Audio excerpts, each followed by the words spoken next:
It was the very second you got up, I was about to get there. Like, oh shit. My headset cut out. Oh yeah. It's Well, me. Until he comes back. I'm right. I hear you now, but I think it is me. You think the heat is messing with Here, let me. stuff? I'm gonna try to fix it. All right. But anyway, until he comes back, what's going on, everybody? Welcome to the Film Cave, episode number 71. 71. It's your boy Knight, and that's Logan. He's not there to introduce himself, but that's Logan. And we thank y'all so much for joining us on this latest episode, whether you're watching live and or on playback, whichever one. We thank you so much if you're watching on YouTube or one of the many other platforms that we are currently streaming on right now. We thank you. We love you. We appreciate the support. How's it coming out over there for you? Oh, nope, can't hear you.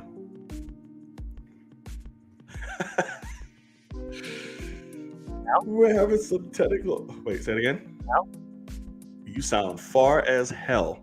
I sound far away. Oh, there you go. Now you're great. Are you sure? Yeah.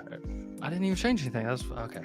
Oh yeah, that was very Good weird. shit. It's like you was trying to talk from like the living room or some shit. I'm already Right. All right. I'm Exactly. Here. What's up, guys? All right, he's back.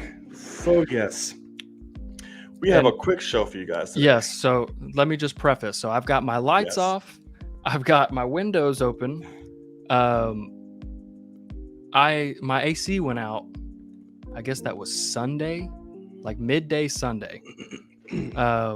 I don't get a replacement until tomorrow night. So that means this is what shit's looking like for a hot minute. So we'll see how it goes. I don't know what the fuck I'm going to do for Moon Knight tomorrow morning, because that's going to be, at least 50 minutes to an hour of an episode that I got to get in front of a green screen. So that means I need good lighting. I'm like hoping it cools down a ton so that I can keep these windows open and just blow fucking cold air in here, but we will see. You don't have a what fan? happens. Yeah, but then my audio's fucked up. Oh yeah, that's right. Damn. And I mean, even then it's blowing hot air at me. Like, it doesn't help too much. But so quick show today, literally 2 topics. I'm already sweating. We're gonna get through it. We don't want him passing out during the That's- show. Right. Falling out. So what do you think about that? Look. Oh shit.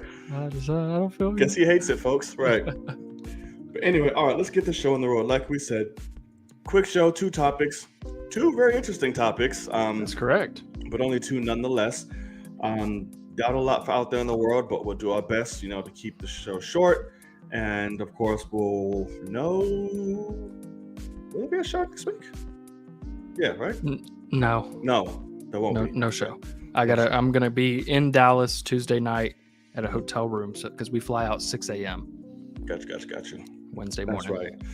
That's right. All right, cool and gang. So no show next week. Excited. I'm very excited. Very excited. But all right, so let's get this show on the road. So again, if you're watching, thank you so much. We'd appreciate it. If you like what you see here, if you enjoyed the show, the banter, the fun, community, whatever, hit that thumbs up for one. Really helps the channel and the show reach a lot more people. Hit that notification bell to be reminded when all episodes drop, because you want to know that. But most importantly, the easiest way, the simplest way, and of course, like I always say, bars, the cheapest way to show your support is to hit that subscribe button. Costs you literally nothing and takes no effort. That's correct. I appreciate it. Ding, ding, rewarding smile. Okay, let's get the show on the road. So, for those of you who do not know, some of you do because you're just like us, me and Logan are a couple of what, sir? We're a couple of fucking nerds. Couple of fucking nerds, man. Exactly, right. I don't want Jack Harlow fucking with my shit. A couple of fucking nerds, which means we talk about film any and all goddamn day. Yes, we enjoy it. But sometimes there are other things that we want to, shed some light on, talk about, pick each other's brain about. that stem outside the world of film. But, per usual, she always finds a way to rear her beautiful head into the conversation. Because why? Because she's a jealous ass bitch. Because she's a jealous ass bitch, ladies and gentlemen. That's why. So, we like to call this particular segment Cheer. You like that little cheer? Yeah. Cheer, Jay-Z. Cheer. Oh, facts. Hove out there in the world. Cheer. It's B. What's up? Oh, shit. Oh, It's man. out there in the world, everybody. So, there's a particular fashion in which we do set out there in the world. Sir, tell the people what exactly that is. That would be traditionary fashion, my friend. You goddamn right it is. And in said traditionary fashion, sir, is there anything you want to spearhead us off with? I mean, the only thing is I am seeing Doctor Strange tomorrow evening.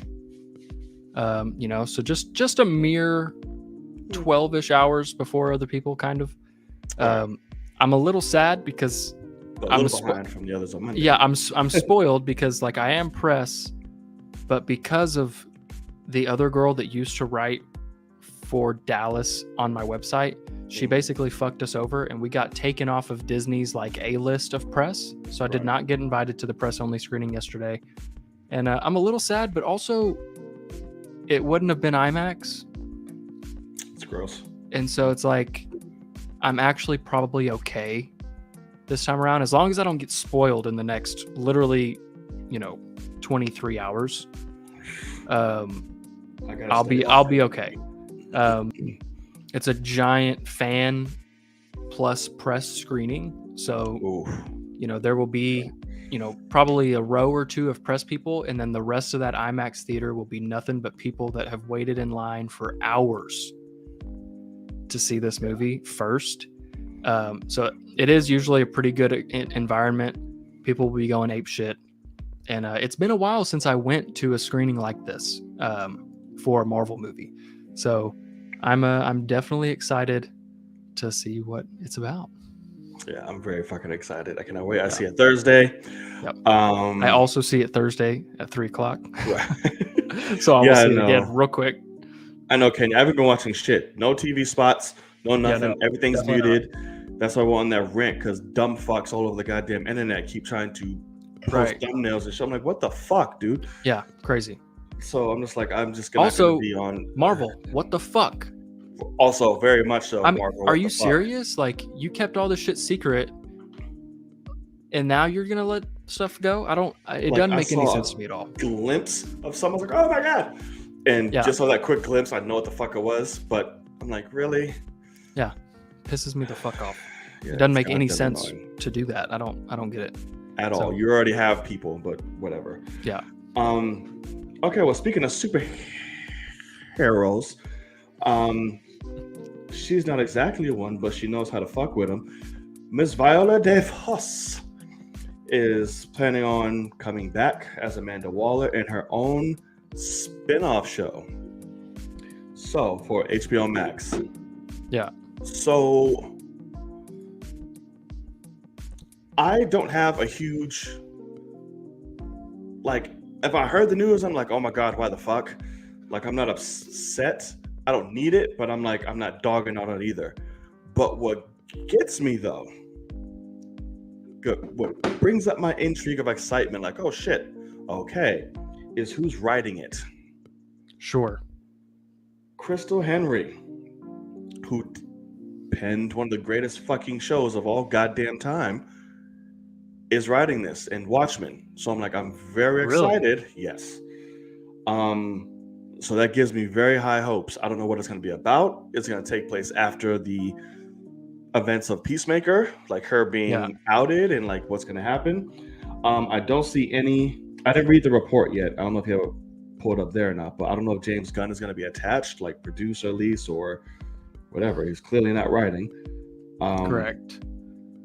Which I'm actually fine with. So I do see here Viola alongside James Gunn will executive produce. Okay, I'm fine with so that. this is definitely coming from James Gunn. That probably means he's going to direct, at least some of the episodes. Probably. Only thing is, from what I'm reading here, unless you saw something different, I don't necessarily think this is a Viola Davis show. Like, it doesn't have to be an Amanda Waller show. Right. It's that she's starring in a Peacemaker spinoff. So what else would it be about? Another character. I mean, they could do, it might not necessarily be a Peacemaker spinoff as much as it is a Suicide Squad spinoff.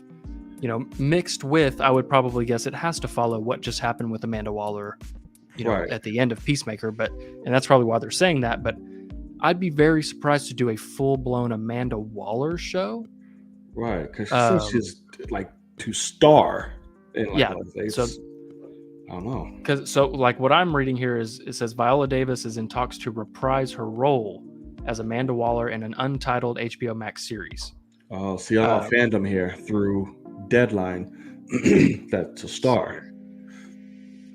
So on fandom, and then you put it at they links Deadline's report, and it said Viola Davis in talks to star in a Peacemaker spinoff. Let me check here on Variety, because I think it actually came from Variety. Yeah. Viola Davis, Amanda Waller is the latest DC Comics character getting the small screen treatment. Let me see here. And that would make sense why they get somebody like Watchmen to do. Yeah, I mean, don't get me wrong, that's very true. A black woman who's also fucking just, I don't know. I don't know what angle to go with it, but Watchmen, you have that motherfucker. You have, and possibilities are endless. Yeah, with them, so it's all good. Okay, it does say to star as Amanda Waller in Peacemaker spinoff series at HBO Max. Yeah. Her own spinoff series currently in the works. Yeah. So I mean, I gotta admit, heard it. Not interested in that at all, to be honest. I wasn't until that. Writing obviously means something, but James Gunn coming back kind of takes that away in terms of, Watchmen was nothing but beautifully written, like serious, we have a story to tell. Right. And James Gunn's not about that life, as you could see with Peacemaker. So, and Amanda Waller's not a character I care about at all. But Viola Davis obviously is great. Right. I just don't know if that's a character I need to have fleshed out anymore. I think the whole point is that Amanda Waller's Amanda Waller. Like, you just kind of get that. Like, let's not turn her into a anti-hero of some sort. Like, oh yeah, she's a villain. Like, keep her a villain. But, yeah, she's an asshole. But writing is intriguing. Very. That's, like I said, that's what has me intrigued about it. So we'll see. I'm not doing fucking cartwheels and jumping jacks for it, but I'm like, okay, cool. Let's see what happens with this. Yeah. So as more details come out, then we'll see how much I care about it. All right. You have anything else? I think that's it. Cool. So I wanted to run by this really quick because I saw it over the weekend. Okay. And it was the unbearable weight of a massive talent. Yes, sir. Watched it, and just like you said, it's not the greatest fucking movie in the world. No. But goddamn, Nicolas Cage and Pedro Pascal. Pedro Pascal alone is just so goddamn adorable. Like, I just love him through that entire fucking movie. Like, oh my god. When he's on LSD and he smiles over, I'm like, that was like the happiest I've been in a while. Like, I laughed so hard, made me so happy. Yeah. It's I loved it. Nicolas Cage was great. Very simple ass movie, nothing thought provoking or heavy story. They write the movie together.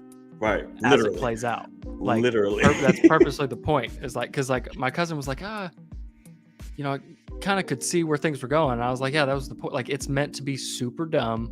Yeah. And just go with it and have fun. And it really was. Just flies. Just goes. I'm like, oh shit. All right. We're here now. And I will say that was the one that I took a glass of wine into the theater. Right. And that only helped. Like, I had a blast. Like, and that's the thing, is it's a low budget, which that's what I was going to say too. The de-aging of Nick Cage was very creepy, but not bad. Like, it didn't look bad compared to other things. Like, Yeah, I thought that was kind of like there was times I'm like, oh my god. well, no, I mean, like, it is off-putting and like I was like, uncanny valley what all is day happening? long, because he never looked like that is the thing. Like, that was Right. our Nick Cage never looked like that. This exaggerated Nick Cage did.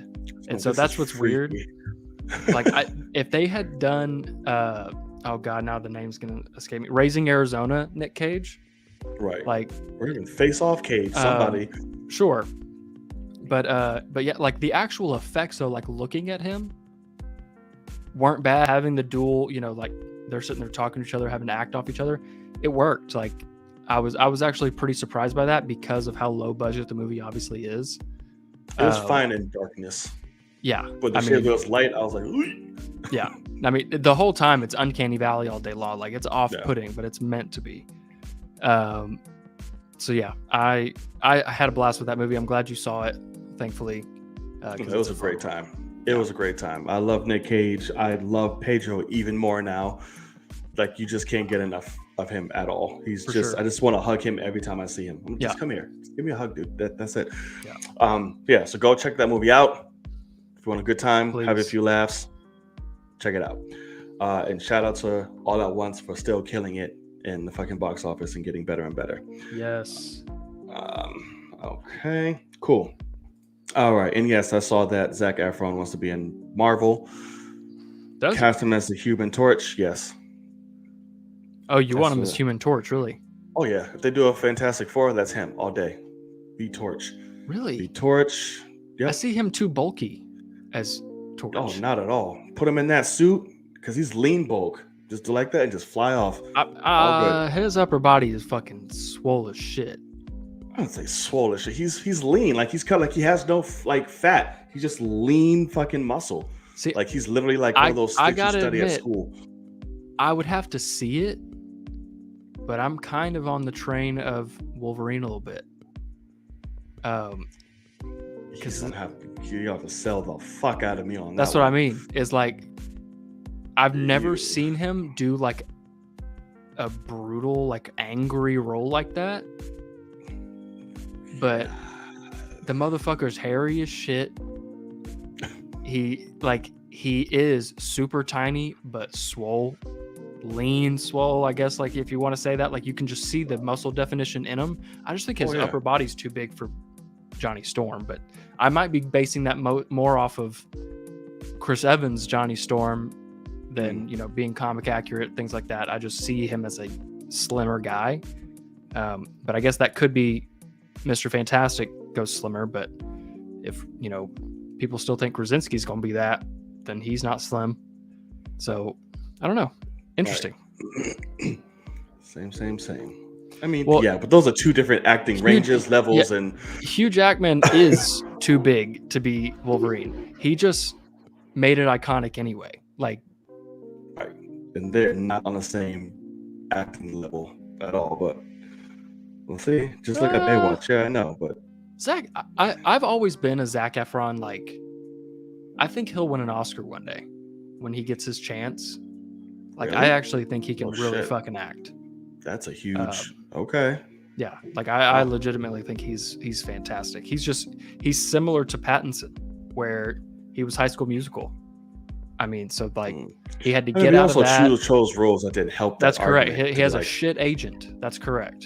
His agent's fucking awful at their job. Though I do want to see Firestarter. I really want to see that.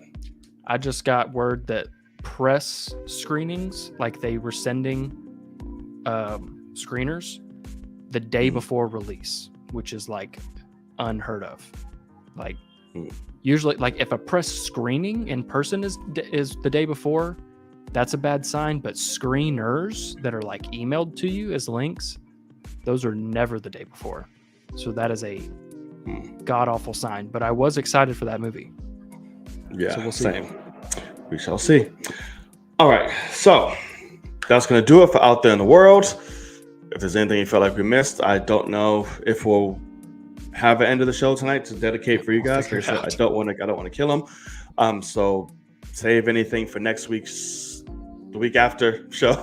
Right. The week after show. We might have to do something when we walk out of the theater from Doctor Strange, Oh yeah, we might have to pretty do sure. a little live spoiler review, Film Cave exclusive, sitting at a restaurant or something.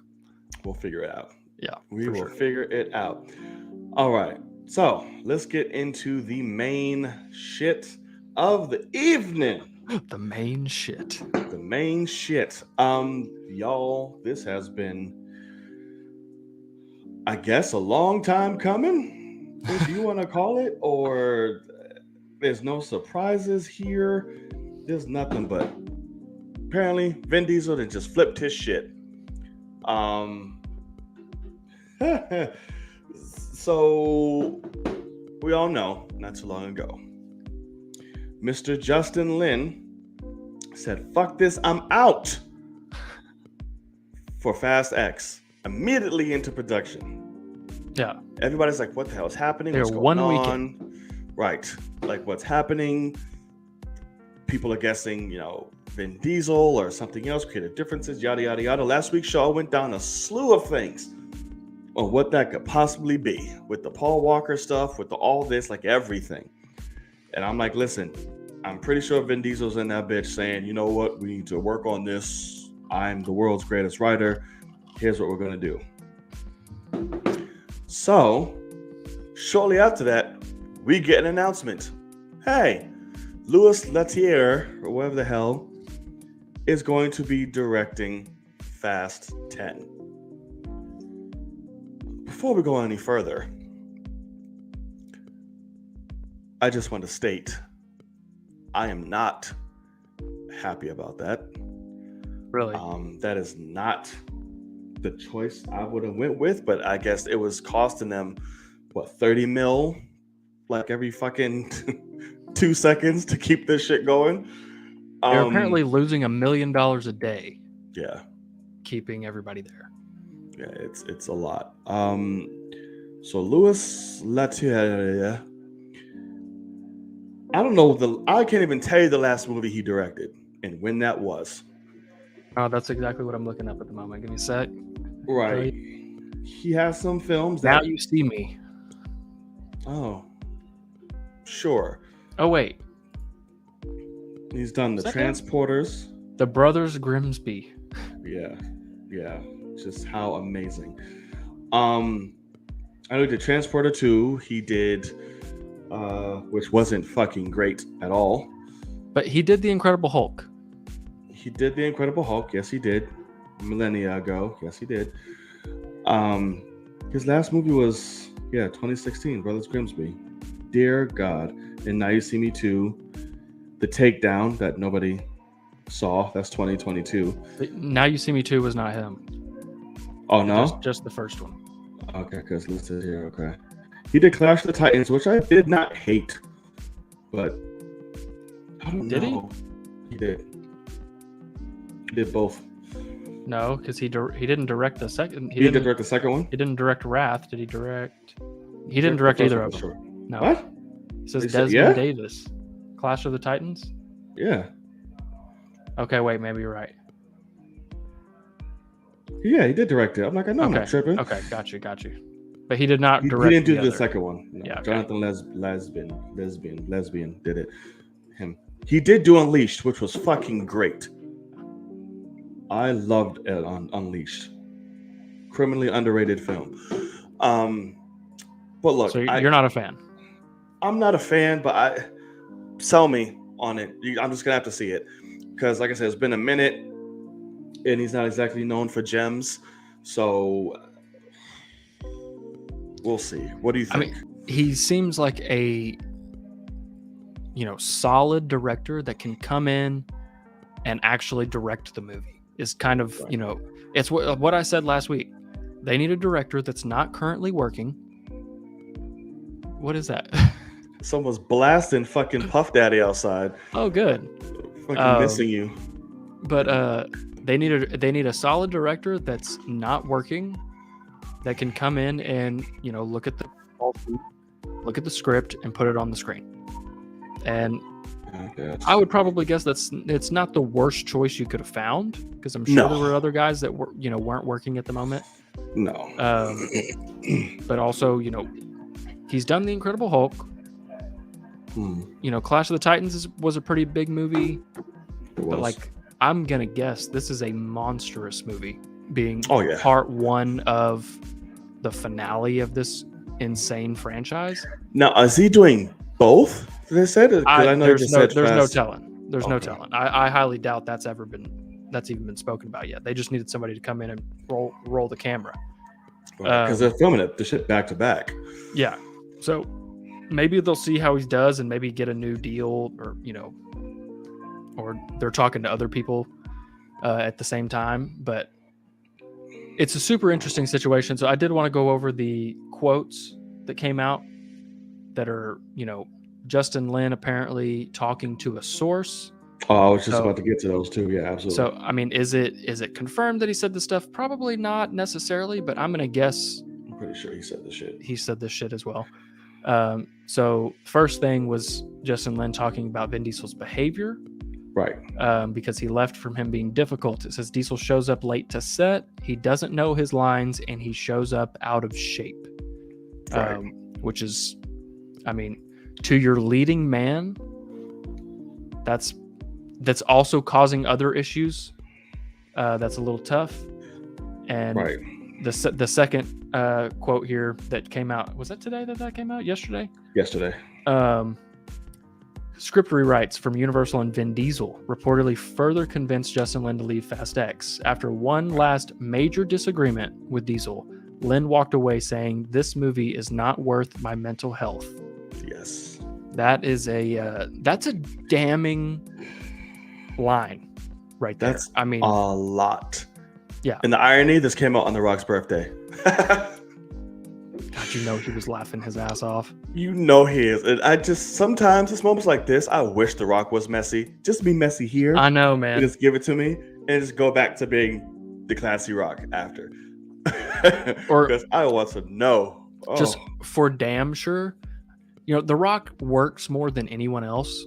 Yeah. Whatever his next action movie is, obviously it doesn't have to be Black Adam 2 or even Jungle Cruise 2, but it could be Jungle Cruise 2, but that's the same director as Black Adam.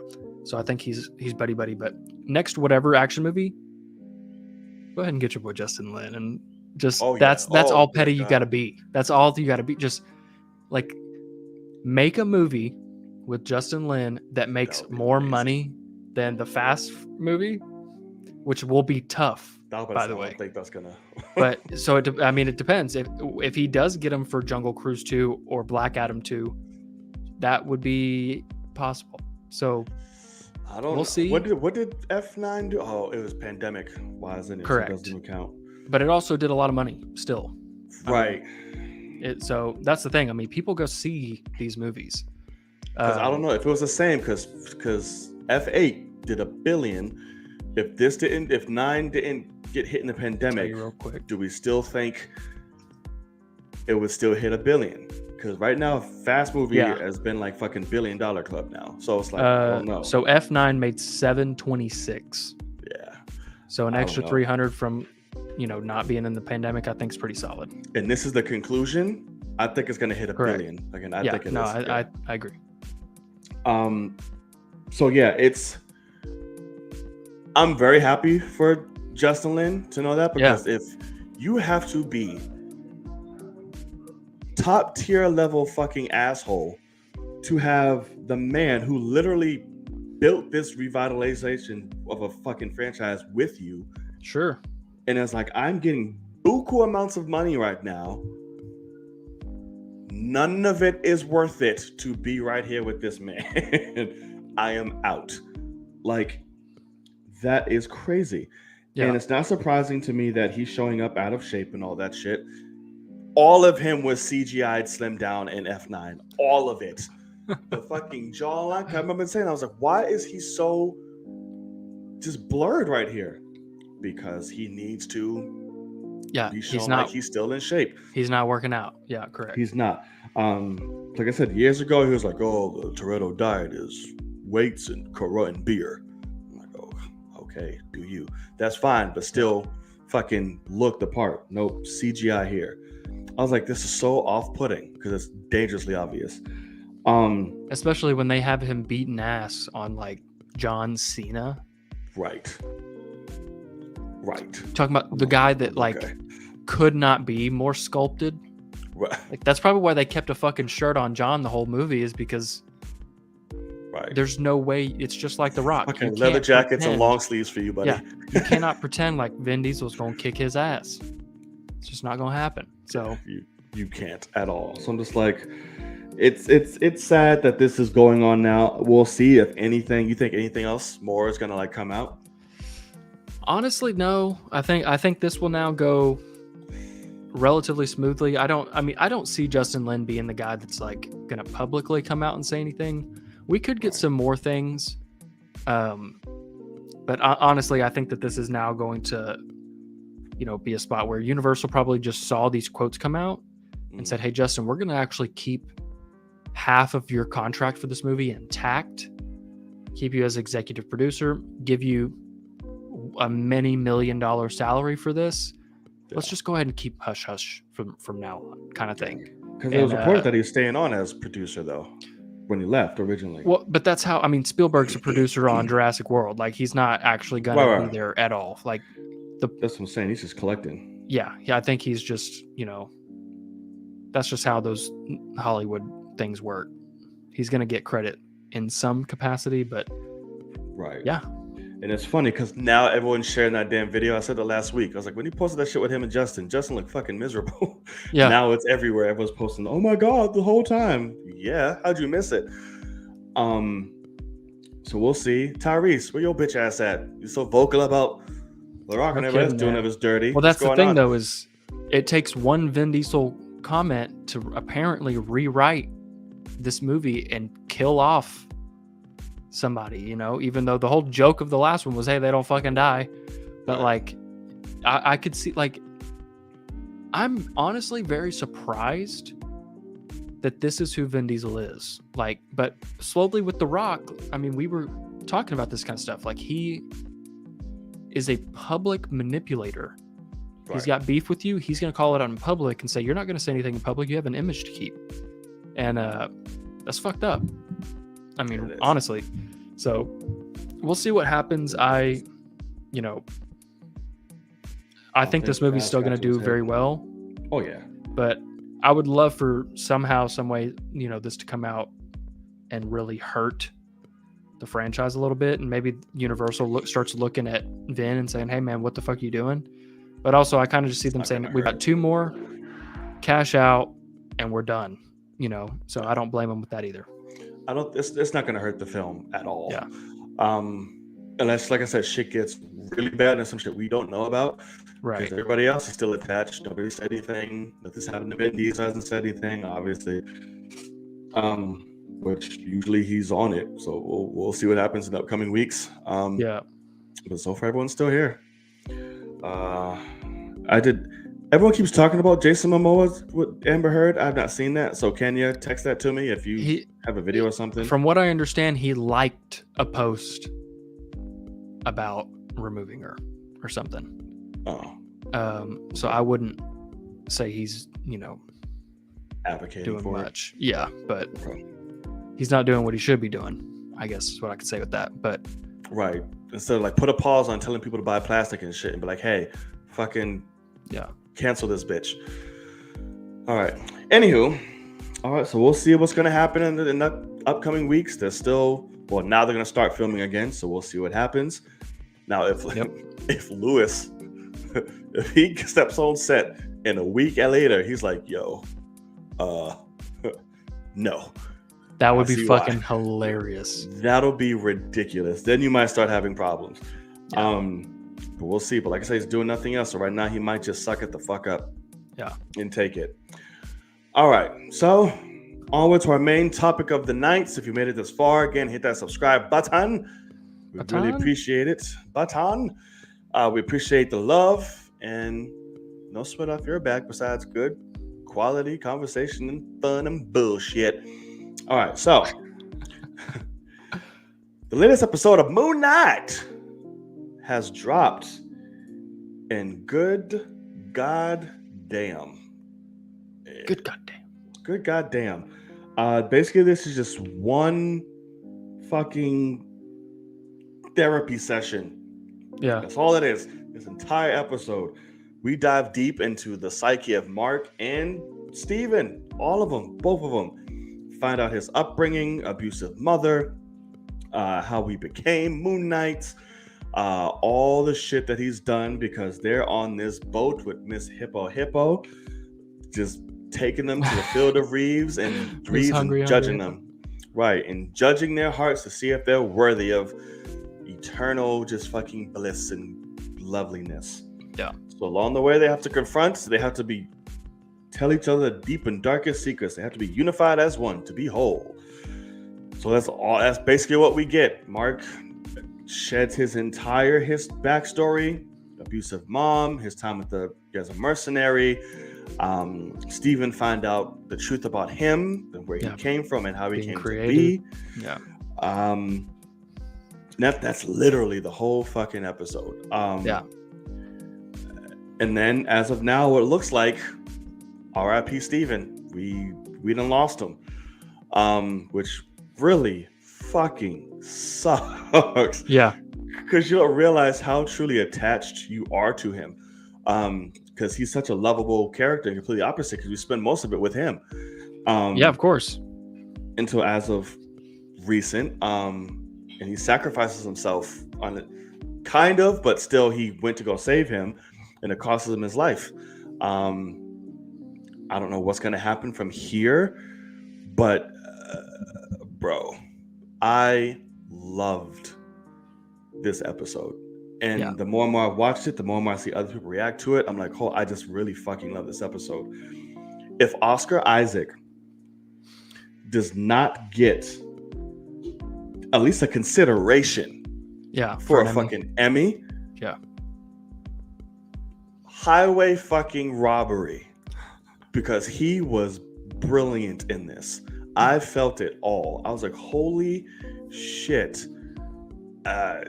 We finally got title drop. He finally got called Moon Knight. We heard that, which that little transformation sequence was dope. I like that. It was. Yeah, man. So his brother dies, drowns in a cave while they're over there trying to be all fun and have, a good time doing kid shit. The mom literally blames him for it and is like, you are just dead to me. And I'm going to remind you every second I get to know that you killed your brother and that I hate you. And that's rough. And it's sad. And that's when Steven was literally created when he's about to get his ass whooped. Here comes Steven. So yeah, man, what did you think about the episode? Yeah, no, this is an absolutely incredible episode. Yeah. It does follow the trend of a few movies Disney Plus series so far where that, second to last episode comes in and knocks your socks off in a lot of ways. Very reminiscent to WandaVision's second to last episode where Agatha Harkness takes her throughout her whole life. Yeah. Very reminiscent. Yeah. Actually, good call. So, but with that being said, this episode is possibly the best episode of Marvel television yet.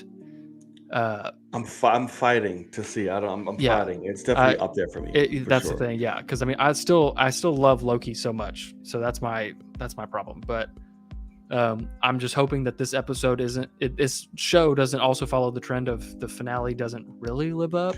That's what I'm scared of. I'm very scared because it just tends to happen. But with that being said, Oscar Isaac absolutely kills it. I mean, especially with this episode where he truly is playing the only two characters in the show. Like, right. I mean, he's doing it double time, and it's not even able to be in the same shot, like where he just changes. Well, hold on. I'm going to ask you. Okay. Because I think they slipped one in on us. I really do. I think they threw Jake on our ass and didn't even say shit. Okay, what do you think? That first opening, broken nose, I think that is pure Jake. His accent is different. His shit is busted for whatever reason.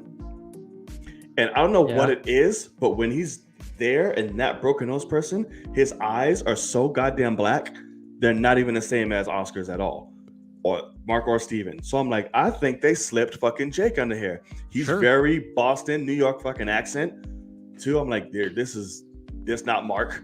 Right. This is definitely They not sneak Steven. it. That's the only thing is there's sometimes there was another part. I think it's when they're on the street. When Mark, quote unquote, is like going after Steven and he says something that is super hard on an accent. And so I can't figure out, because that's supposed to be Mark, and I can't figure out if he's unknowingly doing it by accident or whatever it may, like when he tries to do a New York accent hard, he's accidentally hitting something else. But I would love it. The only thing is with the story that they told in this episode, I don't know if that works, because losing Steven, that's, I will admit, a little convoluted in that way of, first of all, why are you weighing both hearts at the same time? These are you're viewing these people as two different people, two different souls. Take one heart off. That's just what they're doing. So I don't know why they weighed both hearts against the feather at the same time, but it was the story. Because they're very much just a part of each other, like their own entity. But I get what they're trying to go, but I get what you're saying as well. But then Steven goes overboard, turns into stone. Immediately both hearts align, and we're in the field reeds. And I don't know how Jake can knowingly be there, unless they're going to say that Mark does not know of Jake's existence. That's what I think. It doesn't seem like it. And that is how that works, to where, for Mark's soul, he is balanced. Yeah. But I don't think he knows about Jake yet. The only thing is, I actually would be okay, now that things have gotten to the finale here, I would be okay with actually saving a Jake reveal for another season. Like, it almost makes sense to where this is Mark and Steven's story. Right. Don't bring in somebody else that's had a whole other life. Like, you could still have, because it seems like Jake is more aggressive and things like that. So it's like, well, that's what I'm saying, because he also was about to just take his own shit, like fuck you and all type of like. Correct. No, I'm like, that's very. I agree with that. It seems like a flip. I definitely agree. Like, I'm telling you, Jake's ass popped up and didn't even say anything. But I actually kind of like the idea of, because we all remember the biggest part where it's like, okay, quite obviously they're seeding something here, is the stabbing the people. Waking up, Mark's like, hey, Steven, what'd you do? He's like, I didn't do it. And he's got two people dead, stabbed him in the stomach. Neither of them would do that. So what just happened? And I remember when it first happened, I was like, can Khonshu take control? Like, I wasn't sure, because he was still around then, like in that scene. Right. And so, but I think it makes total sense to say, no, let's let Mark and Steven finish off their story for this season. And you can still have a whole other season of storytelling about having another character that's a part of you that you unknowingly have had, and you have to go through his demons. And you saw Mark's room of dead people. Where's Jake's? You know what I mean? Like, what does that look like? I don't think we'll get through all of that. No, that's what I'm saying, is that's a second season. Right. Because I remember Oscar saying that we will see who was in that sarcophagus this episode. Really? He says, I don't know if he's bullshitting. Okay. Yeah, there's a quote out there from him saying that we'll find out who it is. That's to say, well, motherfucker, we already did. You snuck it in there. Because like, why else would either Steven or fucking Mark be all fucked up like that in the face? I'm like, okay, what did you do? So it's him and the accent, and then just wanting to stab people with pyramids, let alone himself. I'm like, okay, this is Jake. Got you. But one thing I do love, talking about, we lose Steven here. Do I think he's gone forever? No, obviously not. I don't know how the fuck we're going to give him back. I think he's going to like, listen, I don't want to be here in these fucking Reed shits. Bring my homeboy back. We got to go stop him, do something. I don't know. I think it's going to be along those lines. But you better not fucking take Steven away from us. Right. I mean, that's the whole point of the character. So I don't think they will. But how are we going to save him from the sands and the stone? Super interested to see that. But what you said at the very beginning of this is so true, where we lose Steven, and it fucking hurts. Yeah. And not only does it hurt us, but it hurts Mark. Because even though Steven has been a nuisance these past few months, because we learned that the death of his mother is what triggered the crossover more. He doesn't get to control when Steven comes out anymore from that trauma. But that's what I love is we get a tidbit during the episode where he's like, you don't need to see that. That's the whole point of you. Yeah. And he's like, you're my scapegoat. And he's like, what am I, your stress ball? He's like, yeah, that's why I made you, you know? And so that's what I also love is Mark sucks. is screaming for Steven because he's losing his defense against all his trauma. And like, that's damn good storytelling. Oh yeah. Like, no, I need that. He's my scapegoat. I run behind the wall of him to hide from the scary stuff. And because whatever the line was, you know, Stephen Grant has no fear or whatever. And yeah, when crime is near or something like that, terror Yeah. is near, Stephen Grant has no fear. yeah. So really, really love that. It's also kind of like acceptance at the same time. Sure. Which is why it actually balances. Like you finally tackled that. Like Yeah. you was afraid of that your whole life and you finally faced it. And it's like, well, shit. There you go. It's like, let go. I was like, no, I don't want to let Steven go. You know. God damn it. He just learned how to fight and stand up for himself, So too. that's the thing, too, is that I kind of liked how it's starting the amalgamation to where Steven's like, well, if Mark can do this and I'm Mark, then I can do this too. And Right. that's kind of what they could also, Mark could create him again. I mean, instead of going and saving that one, he's like, Steven's a part of me. Like, I don't lose him. He That's is what I me. was thinking too. Like that's You how know? they do it. It was like, but it sucks. Was like, I'm you, dude. We're in the same fucking Right. body. Maybe, I don't So know. that's an interesting part is they could just say, you know, at the end of the day, you know, like going back through the season here, you know, Steven has knowledge of this stuff, and you know they have different qualities that balance. they back and forth off of each other like that. Mark could say like, I need Steven right now, and he's able to access him because they are the same, you know. So they could do something like that, and it could be an awesome scene. I hope so. I want that but- control. But also, like, I really the more I think about it, the more I would love. It would need to be a second season because it's way too much storytelling. But Oh, it's definitely going to. oh yeah, but You saw what happened, right?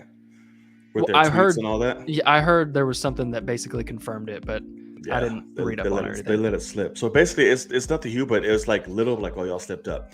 So before it's promoted as, all right, get ready for the series finale of Moon Knight, and they changed it to, oh, get ready for the season finale of. Yeah, It's like, oh, that's funny.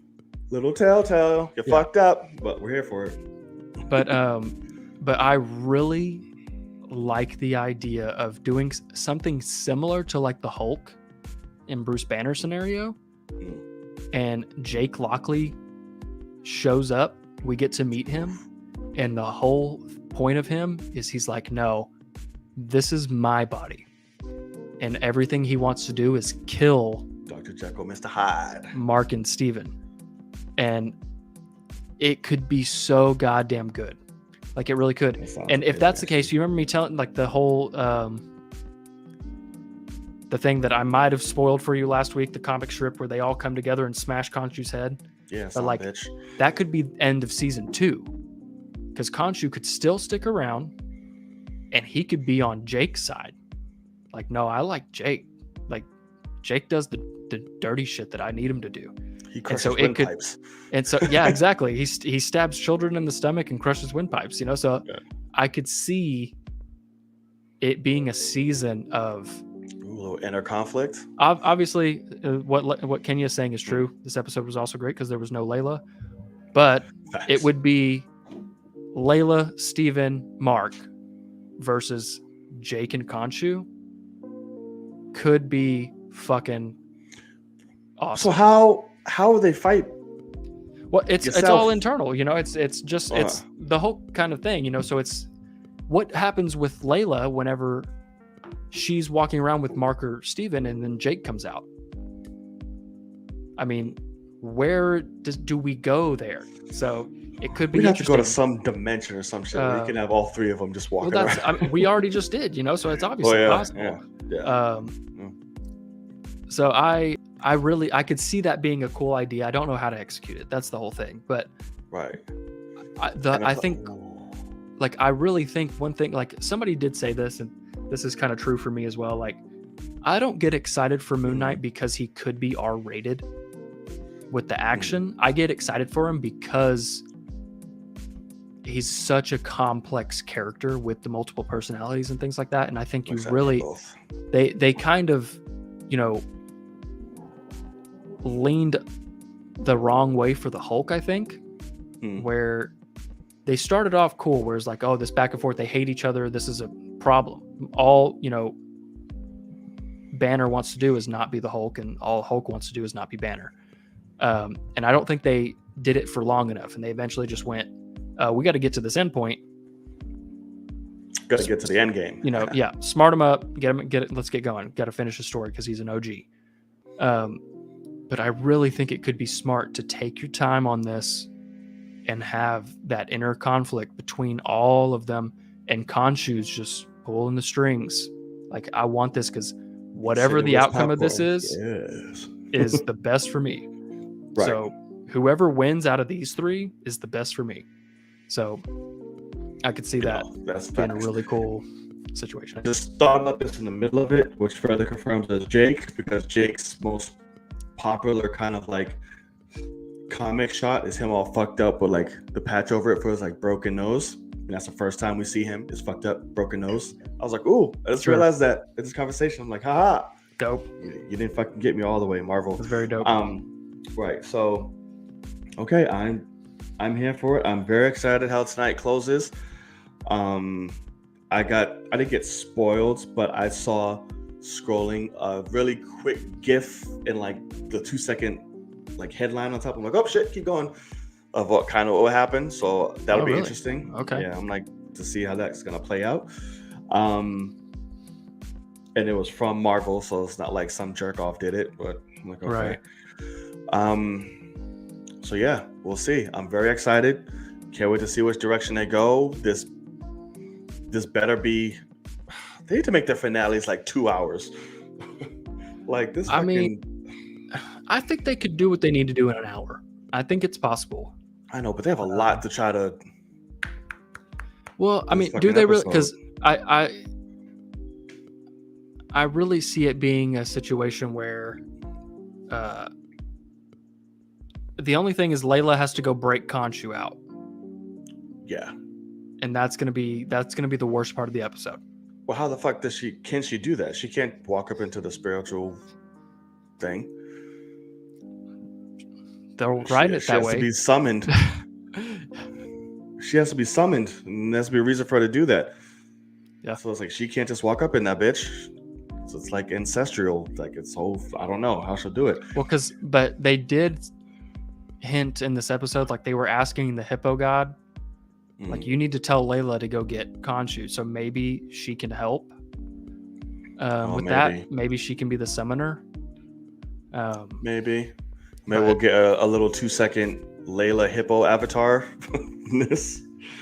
I think that would be funny as shit. Like, I was hoping that would happen in this episode. But yeah, I can't remember the god's name, but I don't know either. She was funny. She was quirky. She's like, it's been a while since I've had to do this, and had all her cards out. Right, because Kenny just said, I was like, bro, she hasn't done this, and like, fucking, it's not her thing, unless you're a woman or child. And she's filling in. Just off of what Suvin just asked here, do you guys think there'll be a connection with the finale and Doctor Strange? I don't personally. I think these are very standalone. Yeah. Like Moon Knight, especially, is pretty damn standalone. Because like he just said, Hawkeye and No Way Home. I missed that. When they do that? What are you talking about? You have Fisk and Daredevil. Oh, gotcha. I thought you meant like direct, like episode. Okay. Well, I don't know. We'll see. Also, the Rogers musical Easter eggs. Oh yeah. Oh yeah, Rogers the musical. That's funny. But how fast they fly when we get it? Yeah, I know. Yeah, that's true. Very true. It sucks. It sucks. I hate to admit that, like, obviously I'm very excited for Doctor Strange, but there were times we were just doing it with Thor. And do you remember when we were sitting there going, are we ever going to get the Doctor Strange trailer? Are we ever going to get a teaser? You know, it's all that, you know, it was this whole conversation, and we finally got it at the end of No Way Home. We got the teaser, and very quickly did I like lose excitement. Like I was like, I've only seen the Doctor Strange trailer a million fucking times. Yeah. And I half know what's possibly going to happen in it because nobody can keep secrets anymore. And so it's like, I'm actually not nearly as excited as I should be. Well, thankfully, I don't know about that half shit, so I'm. Well, no, I mean it's all the same shit that, you know, Professor X in the trailer and all that kind of shit. You know, I mean, it's just. Oh well, apparently that's nothing. Apparently. Right, and that sucks. You know, it's my big fear after No Way Home is Doctor Strange is just a cameo fest to be a cameo fest. Like they're not actually a part of the story. Like great. That's exactly what people fucking want. Like who the fuck, what happened? So we'll see.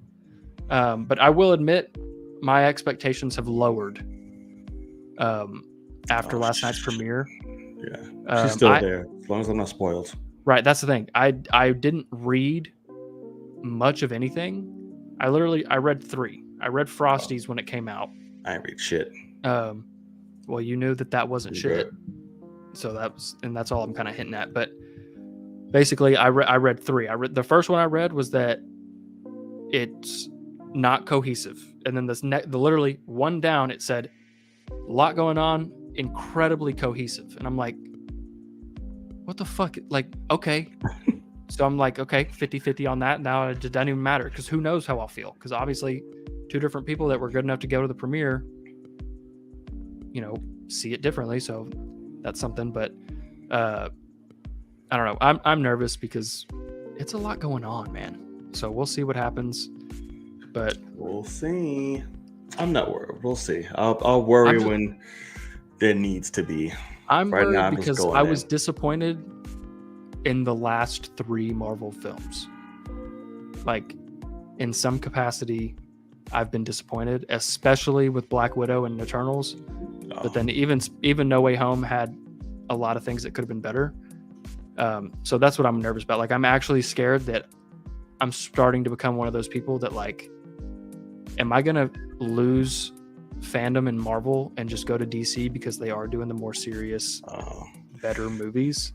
So I'm not there yet. See. I'm not there yet. But so I'll have a different expectations or things. Yeah. I'm nowhere near there yet. Like the disappointed, all that. No. Well, yeah, you loved all of them. I mean, yeah, I did. I will never watch Black Widow again, and you're like, you love it. I do. It's, fuck that movie. That movie's fucking terrible. But yeah, so we'll see. Got 2 more days to try to avoid as much as I can. And yeah. So that's that. There's Moon Knight, y'all. Let's see tonight. Stay tuned. We'll see. All right, y'all. That's going to do it. We're not going to have. I do have one thing I forgot to talk about because this was pretty cool. I'm not doing too bad. Sun went down. It's a little cool. But one thing I forgot to talk about for Out There in the World. So I'm gonna put that banner back up. On Thursday of last week, I went to the symphony here in Waco. So like Baylor has an orchestra and they do a symphony. And I was like symphony, like music. Yeah, and it was Sounds of the Cinema. And so I bought these tickets forever ago. Originally, it was going to be Billy D. Williams coming. Oh shit! Being like the host and getting interviewed. Cold 45. As soon as that was announced, I was like, well, there's no fucking chance he's coming because he's like 85 and he's not going to travel to Waco, Texas. Like, it's just not going to happen. And sure enough, like a month ago, they were like, Billy D can't make it. So instead, we have Sean Astin coming. Ouch. uh, Okay. who I also fucking love. And so he was there. And then the actual concert was hosted by a guy that used to be like one of the biggest like press, like movie interviewer people. And his name's, now I gotta remember his name, Gary Cogill. And so first thing I wanted to show was just like the pictures I took. So basically, if you go to the symphony, anybody that's interested ever, you want to sit like, if you can get front row in the balcony, that's the best place to sit, because the sound is going through this, you know, the giant stage, and it's got stuff behind it to push the sound out. And so it carries along the roof and hits you in the balcony. So you want to be back rows, bottom floor, or balcony. But originally it was Billy D, but then, you know, basically it's, hey, there's a celebrity coming. So I was like, front row Joe right here, motherfucker. So I was the first person to buy tickets. Front row Joe. And I got the like front tickets, the first ones. And so just to kind of start, here's like the pictures that I got. So here's Sean with Gary, and they're literally like 10 feet from me. Like they're so close, but Sean was absolutely incredible. The most adorable, nicest man, as we all know he is. But then also Gary Cogill, super cool dude. He had some hilarious stories because he's been doing this for so long. He was like, because he actually grew up in Texas, I think, or something. And so he was in like small town. And so he was saying, he's like, I can remember being, you know, it was in 19 blah, blah, blah. And he's like 1980. And I'm in Tyler, Texas at a fourplex. And Tyler's like a small town. He's like, I'm in a fourplex theater. He's like, it's the smallest theater I've ever been to. And I walk in and I'm the only person in the theater. I'm the only person to buy a ticket to see this movie. And it's Raiders of the Lost Ark. And he's like, I'm in there seeing it for the first time. And he says, I literally finished the movie. He had no idea what it was. Finished the movie. Turned around.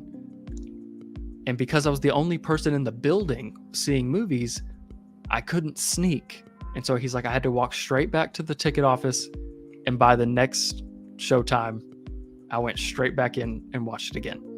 And he was like telling all these stories, talking about the first Star Wars, seeing that, and so many things. Old timer. Yeah, he's an old guy, but I did actually like hit him up on Twitter, and he replied to me and said stuff. But yeah, so he was super cool.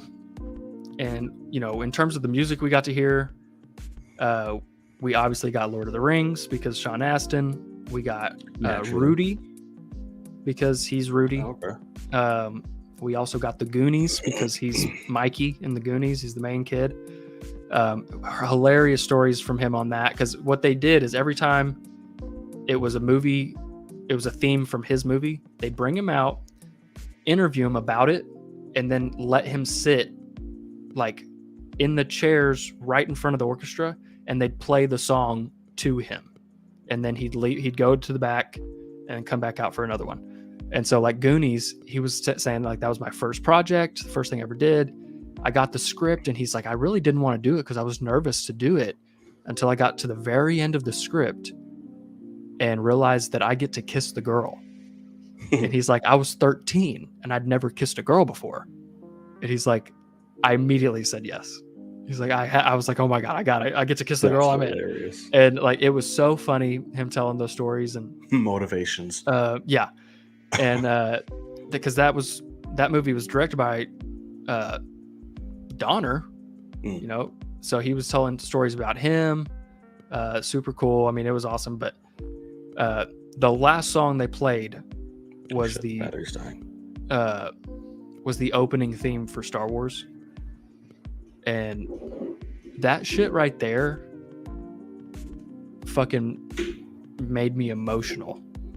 Like legit, like having, you know, that first just like of when the title hits, and they go through the whole suite. So I mean, you get the opening, you get Leia's theme, Han's theme, Binary Sunsets. You get them all in this giant, 8-minute long song or something. And like infusion.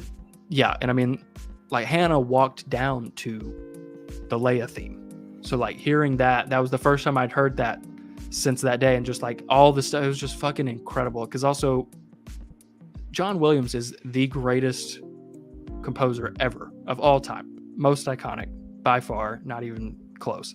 And so it was just like, I wish that it was all him, to be honest. Like, because one thing we didn't get that I would have wanted was Jurassic Park. Would have been fucking incredible. But we got, it was super cool. Highly recommend if anything like that ever comes to your town or something. I'm with it. Well, because obviously, yeah, song guy. It was dope. It was dope as hell. Like, really was. They played Schindler's List, which I haven't even seen, but it's apparently one of the greatest movies of all time. And like Gary was talking about the first time he saw that, and he was a press guy, and he's like, I was there at a press screening, and that movie ended because it's like Holocaust. Yeah, Liam Neeson. And he was like, that movie ended, and nobody moved. He's like, we all watched through the credits, and it finally, like, they turned the screen off, like the projector off, and we all just silently got up and walked to our cars. Like, he was like, no one could talk. It was not a movie to talk about. And just all these things. And it was just, he was really cool to listen to. Like, I was so happy with that because I had never heard of him. So I was like, oh, that's a little weird, but we'll see. He ended up being awesome, super charismatic and everything. So yeah, I really enjoyed myself. It was awesome. And Star Wars at the end was like, Lord of the Rings was obviously like iconic as fuck, and I loved it. But like the Star Wars shit, come on, like just fire, absolute fire. Naturally, can't go wrong with Star Wars instrumentals at all. Yeah. All right, ladies and mofos, that's going to do it. We want to thank you so much for joining us on today's episode, whether you are watching live, on playback, whichever. We thank you. Be sure to hit that thumbs up. Looks like that. Whichever side you're looking at it. Hit it. Helps the show and the channel reach a lot more people, as well as that notification bell to be reminded when all episodes drop. And of course, subscribe. That's the best thing you can do. The simplest, easiest, and the cheapest. Save your wallet. Hard times.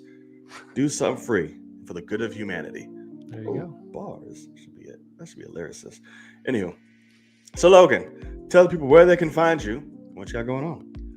You can find me right up here, Logan_Swish on the Twitter. Logan Swish on YouTube if you're not already on the channel. Also on Patreon, where you can find my full reactions to all the Disney Plus shows, Peacemaker, all that jazz is on there. Whatever comes in the future, like Obi-Wan coming this month, get fucking excited. Because it's gonna hit. So be on the lookout for that. And then also no show next week. Yes. Because I will be heading to the New York cities to see my boy John. We're gonna see Doctor Strange together for possibly our third or fourth times. We'll be seeing it Thursday of next week together. I finally get to experience AMC Lincoln Square. Yes, he does, which I'm excited for. Very excited. And yeah, guys. So maybe we have to do something. Yeah. We'll figure it out. But we'll figure it out. We'll have fun. We'll figure it out for sure. And y'all can find me right up top on all forms of social media. So go ahead, hit them follows. I'd appreciate that as well. It is your boy Knight. And I'm Logan. And as always, we will see y'all in the cave. Peace. Later, guys.